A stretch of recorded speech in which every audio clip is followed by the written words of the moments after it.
in the U.S.? I don't think it's more than that, but hey, it's clear staple. It's a number. Last count I heard, it was about 600. Okay. Everybody is fighting a different battle in your life. You're fighting a different battle than the one next door to you. So Master Legend and I, when people get to know us, they may think that we're polar opposites. We're not doing the same thing, but we're fighting two different battles of the same war. In Washington, D.C., we have a lot of drugs, prostitution, we have graft, we have the whole bit.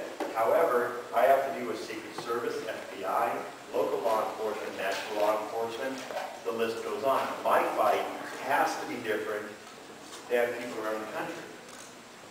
And the whole thing is, when somebody comes and walks down the street, the community looks and sees what's going on. If we're helping the homeless, if we're fighting with drugs. Who's willing to answer the next question? I want somebody to participate. Ma'am, on your street, this is that participation. On your street, can you tell me the cars on your street, colors of houses, things like that? Very good. Can you guys say the same thing with any kind of confidence? You have an idea, but do you know what's there? Is it a fair statement to say when you pass something day in and day out, you tend to not see it anymore? Is that, that's reasonable to say? Well, when we walk down the street, we refocus your attention to what's going on. You've been passing this house every day for a year. You forgot to see that it's yellow. It's a light-colored house a couple doors down.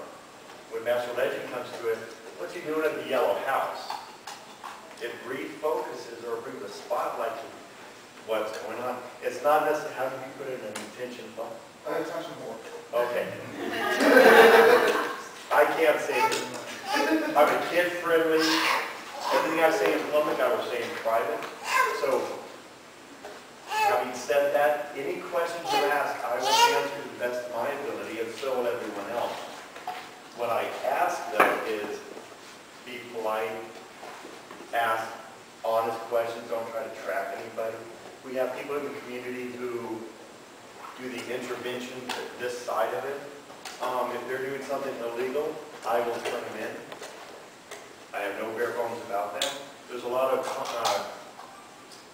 conversations about vigilantism. And then you have others on this side, well, if you're not doing this, you're not going to be part of the community. We are who we are. So when you ask questions, please ask them. We will answer to people who might have an answer. But no RLSH, in my opinion, worth their salt, is going to do something wrong. They're trying to help the community the best way they can. Any questions, sir? How long have you been in DC Guardian?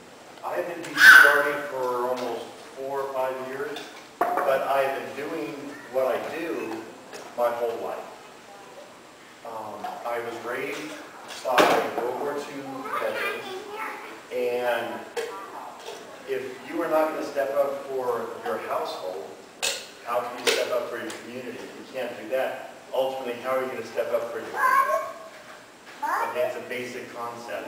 If you're willing to let this slide, how can you stand up and fight this if you have no consistency doing what you're supposed to be doing? And in communities, why is it today that a guy in armor is getting the kudos to help the homeless? What have we come, again my opinion, what have we come to when it takes a fancy cosplayer to make a difference in the community? It used to be 30 years ago, the neighborhood, the guys down the street beat you because they know your parents do not approve. Then they go tell your parents and you get it twice. But, you know, the people that you raise are the ones who go, yes ma'am, no sir. Can I get that for you? You dropped your bag of groceries here. Let me not take your purse. Here's your purse. Here's the money. It's for Lou. It's $100. Put your foot on it. No, I haven't seen anything. That's today's environment. If I'm wrong, please tell me. But that's what a lot of it is nowadays. So individuals like tonight's vigil. He stood up and said, I'm tired of it. Now, he will speak for himself, but a lot of the people in the RLSH community, a wide variety, are tired of seeing their community. Explain your area and what you're trying to do. This is night's vigil. Stand up and come on up. All right, well, in general, I look at it as if that we are a billboard for good deeds. We wear the gear, we wear it to bring attention to every level of society. When you go out and you want to do charity work, how often do you guys pass by orphanages, pass by, which is the basic civil service, stuff like that, and just don't look at all. You don't look in the direction, you don't basic. Now you drive by that some area, somebody's wearing this gear, you see them playing with kids, you stop, you look, face them, you say, geez, that's a great thing he's doing. You're actually acknowledging that there was an orphanage there that you've driven past 40 times a day. You know, a lot of people don't think about it. You know, as far as like in the community, there's so many different levels of the community that are just ignored.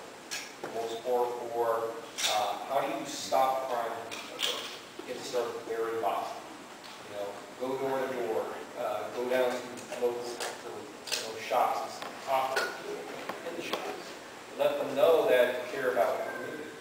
When the shop owners start seeing as somebody that they recognize, cares about the community, keeps coming to visit, it makes that much more of a difference. Then they're more likely to listen, more likely to hear what you have to say. When you have that belief set in the community itself, and from there you can try to maybe form a neighborhood watch or something like that, which may not have been thought of 10 minutes ago. And once you get the community empowered and believing in itself, that's when it starts to build itself above the level of what it was before. Well, who in this room actually knows their